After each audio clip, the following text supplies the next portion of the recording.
अस्मद्गुरुसमारम्भां यतिशेखरमध्यमां लक्ष्मीवल्लभपर्यन्तां वन्दे गुरुपरम्पराम् ஆழ்வார்கள் வாழி அருளிச் செயல் வாழி தாழ்வாதுமில் குறவர்தாம் வாழி ஏழ்வாறுமுய்ய அவர்களுரைத்தவைகள்தாம் வாழி செய்யமறை தன்னுடனே சேர்ந்து அகலகில்லே நிறையுமென் அலர்மேல் மங்கை உரை மார்பா நிகரில் புகழாய் உலகம் உன்னுடையாய் என்னையாழ்வானே நிகரிலமரர் முனிக்கணங்கள் விரும்பும் திருவேங்கடத்தானே புகழொன்னில்லாவடியேன் உன்னடிக்கீழமர்ந்து புகுந்தேனே அகில புவன ஜன்மஸ்தேம பங்காதிலீலே வினத விவித பூத விராத ரக்ஷைகதீக்ஷே ஸ்ருதிசிரசி விதீப்தே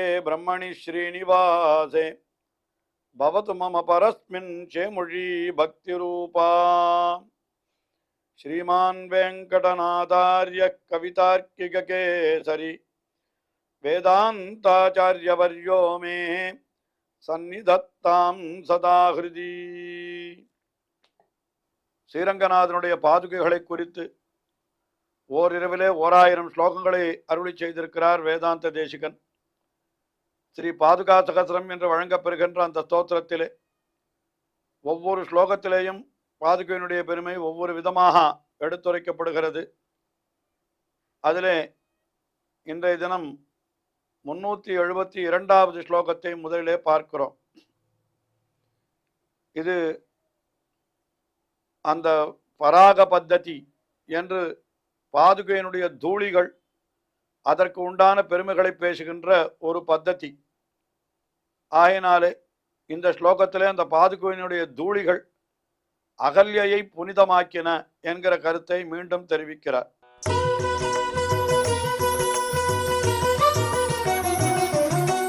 ததாகதா ராகவ பாதரக்ஷே சம்பஷ்யமானேஷு தபோதனேஷு ஆசீதகல்யா தவ பாம்சுலேஷைஹி அபாம்சுலானாம் ஸ்வயமக்ரகண்யா. ராகவ பாதரக்ஷே என்று ராமபிரானுடைய திருவடிகளை ரட்சிக்கக்கூடிய பாதுகையே என்று அழைக்கிறார். ததாகதா அப்படிப்பட்ட நிலையை அடைந்திருக்கிறாள். என்ன அந்த ததாகதா என்னால் அவளை பற்றி சொல்லுகிறார். அகல்யை அவள் என்ன நிலையை அடைந்திருந்தாள்? கௌதமருடைய சாபத்தாலே அவள் ஒரு கல்லினுடைய நிலைமையை அடைந்திருந்தாள், கல்லாய் போயிருந்தாள் அவள். அப்ப ததாகதா அப்படிப்பட்ட நிலையை அடைந்திருந்த அகல்யா என்று அவளை சொல்றார். அந்த அகல்யா என்கிறவள் என்ன ஆச்சு? கல்லாய் வெகுநாள் காத்து கொண்டிருந்தாள்.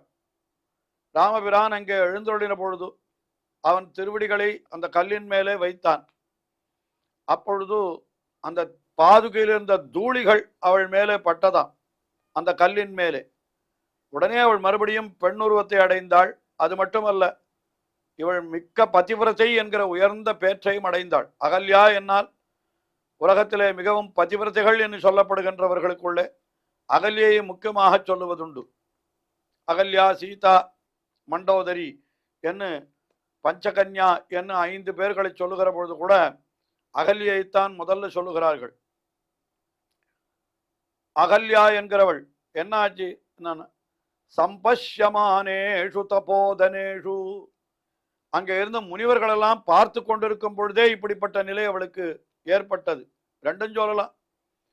சம்பஷ்யமானேஷு தபோதனேஷு ததாகதா என்று சொன்னால் நான் முனிவர்கள் பார்த்து கொண்டிருக்கிற பொழுதே அவள் ஒரு கல்லான் நிலையை அடைந்து விட்டாள் கௌதமருடைய சாபத்தாலே. ஆனால் இப்பொழுது அந்த ராமபிரானுடைய பாதுகையினுடைய தூளிகள் பட்டபடியினாலே அவள் பதிவிரதையாக பிரகாசித்தாள். என்னால் அதுவும் சம்பஷ்யமானேஷு தபோதனேஷு என்று முனிவர்கள் பார்த்து கொண்டிருக்கிற பொழுதே அவள் தன்னுடைய ஸ்வயம், அதாவது சுவானுரூபத்தை அடைந்தாள். அதை சொல்றார். அகல்யா அத ஆசீதகல்யா தவ பாம்சுலேஷைஹி, தவ பாம்சுலேஷைஹி, உன்னுடைய துளிகளினுடைய, அதாவது பாதுகையினுடைய தூளிகளினுடைய ஒரு லேசத்தாலே, சிறிது தோள்களாலே அவள் என்ன ஆனாள் என்று கேட்டால் அபாம்சுலானாம் ஸ்வயமக்ரகண்யா. அபாம்சுலானாம் மாசடையாதவர்கள் என்று பெண்கள் இருக்கிறார்களோ, அதாவது கற்பு நெறியுடைய பெண்கள், பதிவிரத்தைகள், அவர்களுக்குள்ளே இவள் என்ன ஆனாள்? ஸ்வயமக்ரகண்யா, முதலிலே எண்ணத்தகுந்தவளாக ஆனாள் என்று. அதாவது பெண்களை வாழ்த்துகின்ற பொழுது ஒரு 5 பெண்களை சொல்லி, இந்த 5 பெண்களைப் போலே நீயும் இருக்க வேணும் என்று சொன்னால், அப்பொழுது அகல்யா என்று அவளைத்தான் முதல்ல சொல்ற வழக்கம். அகல்யா, சீதா, மண்டோதரி, தாரா என்று சில பேர்களை, திரௌபதி என்று 5 பேரை எடுக்கிறது வழக்கம். அதுல முதல்ல சொல்லக்கூடியது யாரை என்னால் இந்த அகல்யைத்தான். அப்படிப்பட்ட ஒரு முதலிலே அக்ரகண்யாக, முதலிலே எண்ணப்படுபவளான பதிவிரத்தைகளுக்குள்ளே முதலிலே எண்ணப்படுபவள் என்கிற பெருமை இவளுக்கு ஏற்பட்டதற்கு என்ன காரணம் என்று சொன்னால், தவபாம் சுலேஷைஹி ஆசீத்து, உன்னுடைய அந்த திருவடி துகள்களாலே என்றோ அவளுக்கு அப்படிப்பட்ட பேரு ஏற்பட்டது, அப்படிப்பட்ட சிறப்பு ஏற்பட்டது. உண்மையிலே அந்த சிறப்பு இல்லை என்ற நினைத்துத்தான் என்ன பண்ணினார்? கௌதமர் சபித்து விட்டார், நீ கல்லாக போக வேண்டியது என்று. ஆனால் அந்த அபவாதத்தையும் துடைத்து கொண்டு, பழியையும் துடைத்து கொண்டு, இப்படி இவள் முதலிலே எண்ணப்படுபவளாக ஆனாள் என்று சொன்னால், அந்த திருவடி துகள்களுடைய பெருமை, அந்த பாதுகா தூளியினுடைய பெருமையை என்னவென்று சொல்லுவது என்று இந்த ஸ்லோகத்திலே நாம் அனுபவிக்கலாம். அடுத்தபடியாக 373வது ஸ்லோகம். இந்த ஸ்லோகத்தில் என்ன தெரிவிக்கிறார் என்னால், எம்பெருமான் வெளியிலே புறப்பாடு எழுந்தொழுகிறான். அப்படி புறப்பாடு எழுந்தொழுகிற பொழுது பாதுகையை சமர்ப்பித்து கொண்டு எழுந்தொழுகிறான். அவன் அடியவர்கள் இருக்கிற இடத்துல வேகமாக வருகிறான். வேகமாக வருகிற பொழுது இந்த பாதுகையாலே பல தூளிகள் எல்லாம் புறப்படுகின்றன. இல்லையா? வேகமாக வந்தால் புழுதி கலப்பேண்டி தானே வரணும். இந்த புழுதியெல்லாம் பாதுகையிலேருந்து வருதான். அப்படி அந்த புழுதியெல்லாம் சேர்ந்து என்ன பண்றதுன்னு கேட்டா, சம்சாரிகளுடைய சம்சாரமாகிற சாகரத்தை தூர்த்து விடுகிறது என்று அப்படி ஒரு அர்த்தத்தை சொல்லுகிறார்.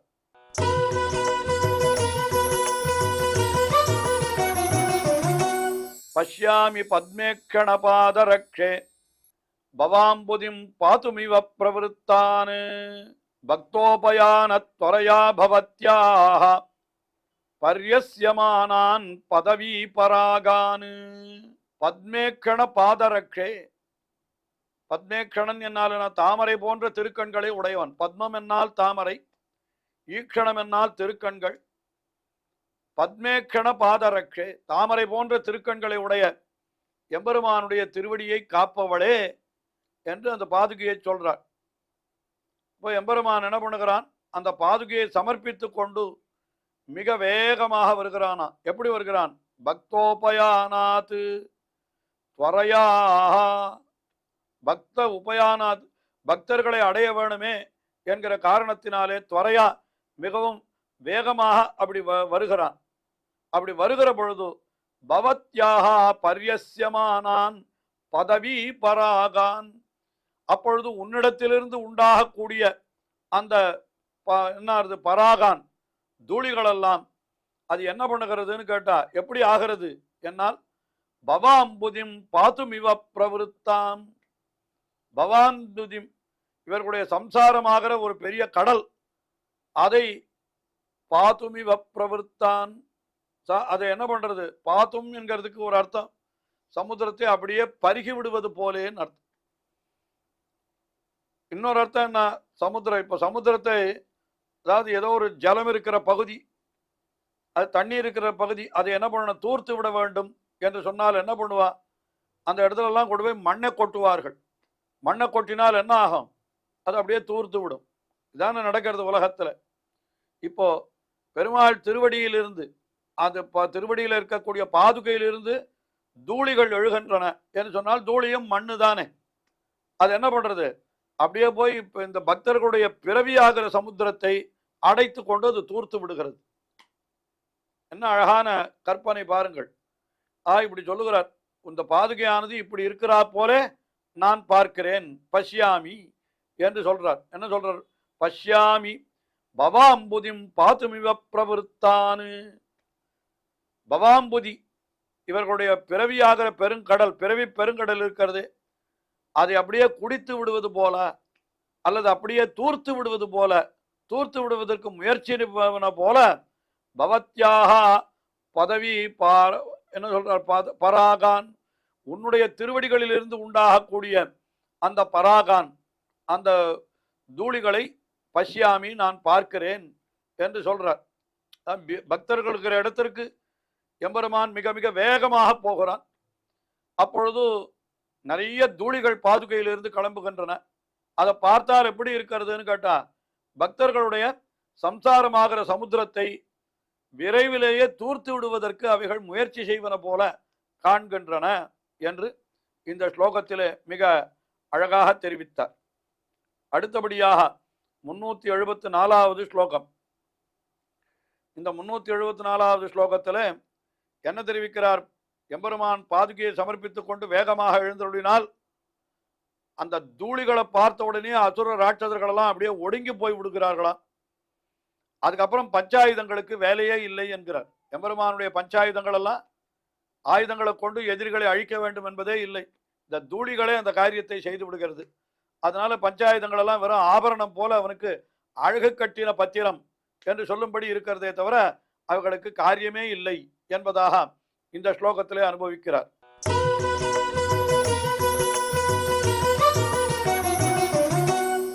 பஞ்சாயுதி பூஷணமேவ சௌரேஹ யதஸ்தவைதே மணிபாதரக்ஷே விதன்வதே வியாப்த திசா பராகாஹ சாந்தோதயான் சத்ருசமூ பராகான். பஞ்சாயுதி எம்பெருமானுடைய பஞ்சாயுதங்கள், அதாவது சங்கு, வில், வாள், தண்டு, கதை என்று அவனுக்கு, அதாவது 5 விதமான ஆயுதங்கள். சங்கு, வில், வாள், கதை, அதுக்கு மேலே சக்கரம். சங்கு, சக்கரம் எல்லாருக்கும் தெரிந்த ஆயுதங்கள். இதை தவிர வில், வாள், கதை என்று 3 ஆயுதங்கள். மொத்தம் சேர்த்தா பஞ்சாயுதம்னு பேர். இந்த பஞ்சாயுதங்களை உடையவன் பகவான் என்கிறது மிகவும் பிரசித்தமாக எல்லா புராணங்களிலேயும் சொல்லப்பட்டிருக்கிறது. அவன் பஞ்சாயுதங்களையும் எப்பொழுதும் தரித்து கொண்டிருக்கிறான். சொல்லுகிறார் பராசர பட்டர், சதா பஞ்சாயுதீம் பிப்ரத் சனஸ்ரீரங்கநாயகா.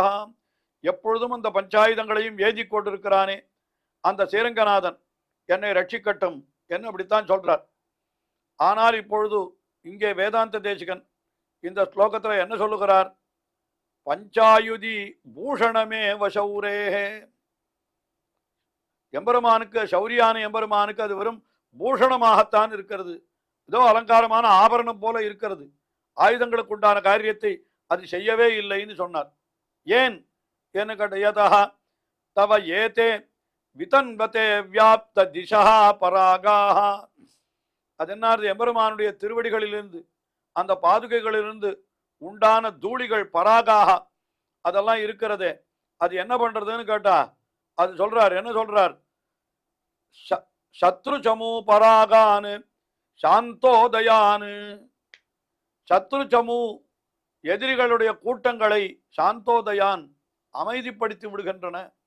அதாவது பாதுகையில் இருக்கிற தூளிகளை பார்த்த உடனே அசுர ராட்சதர்கள் எல்லாம் ஒடுங்கி போய் விடுகிறார்கள். அதனால இப்ப இனிமேல் ஆயுதங்களை எடுத்து யுத்தம் பண்ண வேண்டிய அவசியமே இல்லாமல் போய்விடுகிறது எம்பெருமானுக்கு.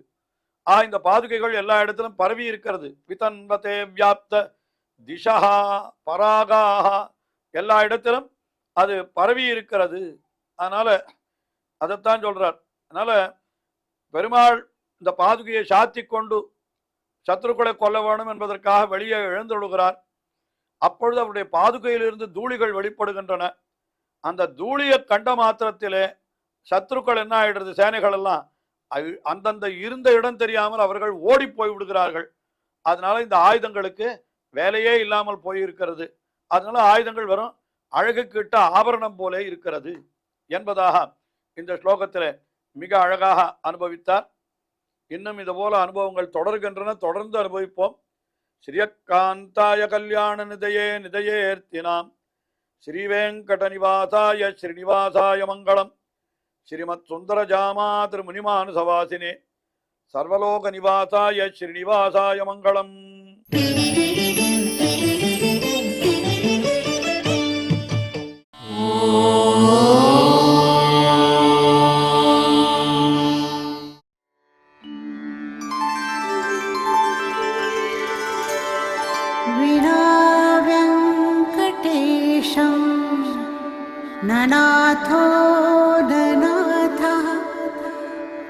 सदा वेङ्कटेशं स्मरामि स्मरामि। हरे वेङ्कटेश प्रसीद प्रसीद। प्रियं वेङ्कटेश प्रयच्छ प्रयच्छ।